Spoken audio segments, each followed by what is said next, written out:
네, 국민투표를 통해 유럽에서 떨어져 나기로 결심을 한 섬나라 영국. 그러나 혼돈에 빠졌습니다. 그러나 현재 난국을 헤쳐갈 사람으로 두 번째 여성 총리, 대처의 등극을 영국 사람 생각하는 것 같습니다. 자, 지금 보이는 사람 테레사 메이 장관이죠? 네, 그렇습니다. 올해 59세고요. 지금 영국에서 내무장관을 맡고 있습니다. 네. 네, 성직자의 딸로 출생을 했고요. 태어났고요. 네. 옥스퍼드대에서 지리학을 전공을 했습니다. 네. 그리고 첫 사회생활을 영국의 중앙은행인 영란은행에서 시작을 했습니다. 네. 그리고 이후에 이 금융 컨설턴트로 일을 하다가 네. 이번에 이렇게 그 정계에 입문을 하게 됐고 네. 그런 과정을 거쳤는데요. 기본적으로는 브렉시트를 반대를 했습니다. 그러니까 EU에 남아 있어야 된다. 그렇죠. 이렇게 주장을 한 거죠. 하지만 이 이민은 너무 많이 오는 건 좀 반대다. 억제해야 네. 된다. 그리고 뭐 국경도 강화해야 된다. 이런 입장을 갖고 있기 때문에 또 그런 부분에서는 굉장히 또 보수적입니다. 자, 박성원 부국장, 이제 보시면요. 26년 만에 마가렛 대처가 떠난 이후에 여성 총리가 탄생할까? 철의 여인 마가렛 대처 떠오른 사람들이 많다는데요. 좀 질문을 좀 드려보겠습니다. 대처주의가 생각하는 그 고강도 정책들, 단호한 정책들, 메이 장관도 할 수 있는 건지 모르겠습니다. 이 공통점이 있다면 그 대처와 마가렛 메이, 이런 강한 여성 정치, 무엇을 떠올릴 수 있겠습니까? 어쨌든 단기간에 어떤 인기주의에 영합하지 않고, 네. 대처리즘 하면 네. 신보수주의의 출발이라고 얘기하는 것이, 네. 당시 탄광노조의 아주 강한 저항에도 불구하고 충분한 말하자면 사전에 석탄을 비축해 놓고 1년여 가까운 동안 강하게 밀어붙여서 이른바 영국병을 치유했던 네. 그러한 어떤 정책의 장기적 어떤 안목, 네. 이런 것을 바라보는데, 지금 테리사 메이 내무장관도 보면은 네. 단순히 포퓰리즘에 선동해서 어떤 이민자들에 대한 거부감 이런 것으로 네. 어떤 현재 브렉시트까지 이르렀던 이런 정치인들과는 달리 네. 네. 어떤 단호하고 원칙적인, 그리고 어떤 유럽 EU 속에서의 영국 이런 부분에 대해서 어떤 정책을 취해 나가면서 이민 정책은 이민 정책대로 네. 어떤 추진해 나가는 이러한 어떤 추진력, 이런 부분이 아마 상당 부분 영국의 혼란 속에서 지금 다시 어떤 제2의 대처를 그리워하는 테리사 메이 장관에 대한 어떤 이런 평가로 나오는 것 아닌가, 이런 생각이 듭니다.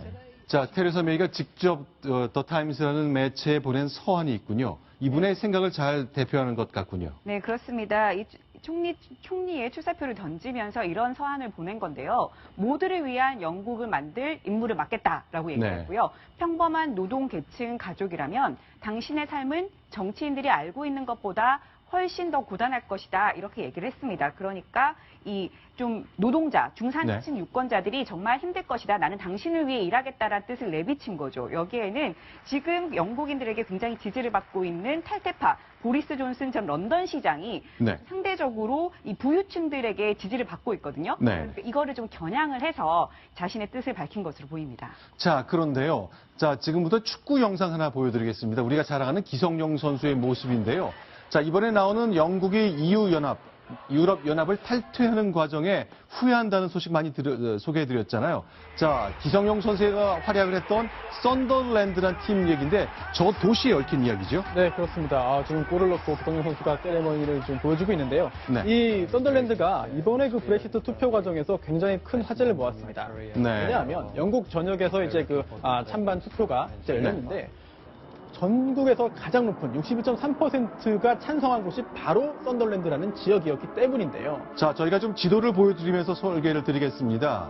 네, 자. 영국은 크게 네 부분으로 네 지역으로 볼 수 있겠는데요. 잉글랜드, 스코틀랜드, 웨일즈, 그리고 북아일랜드, 이렇게 네 곳입니다. 네. 그런데 이 중에서 전체 투표가 열렸는데요. 네. 잉글랜드에 있는 이 썬더랜드라는 곳에서 유독 네. 높은 61.3%가 브렉시트에 찬성했습니다. 가장 EU로부터 떠나고 싶은 열망이 강했던 도시란 얘기잖아요. 그렇습니다. 그런데 네. 지금 투표가 끝난 지 얼마 지나지 않았는데 네. 이 썬더랜드 지방의 민심이 다시 또 바뀌는 추세가 있다고 합니다. 네.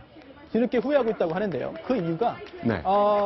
찬성을 했습니다만 정말 EU에서 탈퇴하고 나면은 네. 뭔가 실질적인 경제적 불이익을 입을 것 같다라는 생각을 했기 때문인데요. 일본 자동차 공장이 여기 있군요. 그렇습니다. 닛산이 영국 최대의 자동차 공장을 바로 이곳 썬더랜드에 세웠습니다. 무려 6조 원에 가까운 돈을 투자를 했고요. 네. 생산 차량이 1년에 50만 대에 육박합니다. 그런데 네. 중요한 점은 여기서 생산한 차량의 절반 이상을 네. EU 회원국으로 수출합니다. 그런데 EU에서 생산한 차량을 EU 회원국에게 수출했을 경우에는 여러 가지 이점이 있는데 네. 영국이 EU에서 탈퇴를 하면은 네. 굉장한 불이익이 따릅니다.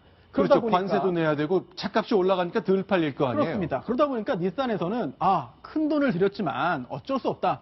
이득을 좀 보고 손해를 피하기 위해서는 영국이 아닌 다른 곳으로 공장을 옮겨야 되겠다라는 검토를 하기 시작했는데요. 이러한 검토를 한다는 소식을 듣자 뒤늦게 썬더랜드 지역민들은 투표를 잘못한 거 아니냐라는 후회를 하고 있다고 합니다. 박소영 기자. 그러니까 이 일본 자동차 회사 닛산이 제일 걱정하는 거는 가장 반대가 심했던, 그러니까 찬성이 높았던, 떨어지고 싶었던 썬더랜드에서 만든 차에 대한 감정이 개입했을 거라는 생각이군요. 네, 그렇습니다. 아무래도 네. 너무 높은 수치가 나오다 보니까 이 네. 생산량의 절반 이상을 EU에 수출을 하는데 정작 EU 주민들은 그거에 대해서 굉장히 반감을 갖고 있는 거죠. 그래서 네. 수출이 안 될 부분을 걱정을 하고 있고요. 또 아까 말씀하셨던 그런 무관세 부분이 네. 이제는 더 이상 안 되다 보니까 그러면 가격이 더 비싸질 수밖에 없기 때문에 닛산 입장에서는 굉장히 좀 불리한 거죠. 그런 부분들 때문에 좀 이렇게 좀 떠나는 부분을 검토하고 있는 게 아닌가 하는 그런 소문이 돌고 있습니다. 자, 그런데요. 제 이런 장면, 최근에 이런 얘기를 보면서 아주 근본적으로 의문이 드는 게 있습니다. 자, 국민투표 영국과 온 유럽을 뒤집어 놨던 사안인데요. 썬더랜드처럼 외국인 투자 기업이 자기가 만든 자동차를 EU에 수출하는데, 자, 썬더랜드 시민 여러분, 잘 생각하셔야 됩니다. 이런 일이 투표에서 결정이 나면 우리한테는 이런 일이 벌어집니다. 누군가 설명을 했을 거 아닙니까? 도대체 이런 것들 왜 아무도 주목을 못 했던 거죠? 어떻게 생각해야 됩니까? 아니, 그러니까 저것은 닛산이 설명할 수 있는 건 아니고 네. 양식 있는 정치인들이 네. 설명을 했어야 될 의무인데 지금 어떤 그 전 세계적으로 부글부글 끓고 있는 이른바 양극화 속에서의 네. 저소득층, 저학력층의 불만, 그리고 세계화가 번영을 가져다 줄 것이라고 많이 약속했지만 결국은 오히려 더 가난해지고 특히 이것이 이민자들 때문이다. 네. 이런 그 선동과 이러한 불만들이 폭증하면서 이것들에 대해서 다가올 이른바 역풍이랄까? 그렇죠. 이런 부작용에 대해서 당연히 설명하면서 자, 이런 걸 다 감안할 때 무조건적인 브렉시트가, EU 탈퇴가 만능의 처방이 아니다라는 것을 책임있게 설명하지 못한 정치인들이 네. 지금 이 부분에 대해 책임을 져야 되는데 정작 그 피해는 당장 네. 그 기업으로부터 그리고 그 기업을 갖고서 그 기업의 판매와 또 고용을 먹고 사는 그 지역 주민들에게 피해가 닥치고 있는 이런 현상이기 때문에 네. 아마도 이번 그 브렉시트가 영국뿐만 아니라 다른 나라에도 이러한 어떤 그 정치 선동에 의한 어떤 의사 결정 네. 이것의 위험성을 알리는 하나의 경고 네. 하나의 사례로 남지 않을까 싶습니다. 정말 궁금합니다. 제가 이제 썬더랜드의 그 구체적 지역 사정은 알지 못하지만 그 지역 언론도 이 국민투표표에 우리 지역은 앞으로 어떻게 될 것인가를 설명했을 것 같고 국회의원도 설명했겠지요. 그러나 그 누구도 그 말에 주목하지 못했고 무언가의 바람에 휩쓸려 버렸던 거잖아요. 결국 정치와 언론의 역할 그리고 국민들이 깨어 있어야 한다는 것, 이 썬더랜드의 뒤늦은 후회 속에 한 중요한 사례로 봐야 될 것 같습니다. 기성용 선수가 뛰었던 이 썬더랜드란 작은 도시가 불과 한두 해 지나서 우리한테 굉장히 중요한 교훈으로 다가왔다는 것이 지구가 정말 좁혀져 있다는 사실 이 뉴스에도 좀 확인할 수 있을 것 같습니다. 자, 다음 소식, 이번엔 네 번째 소식 넘어가겠습니다. 순위 확인합니다.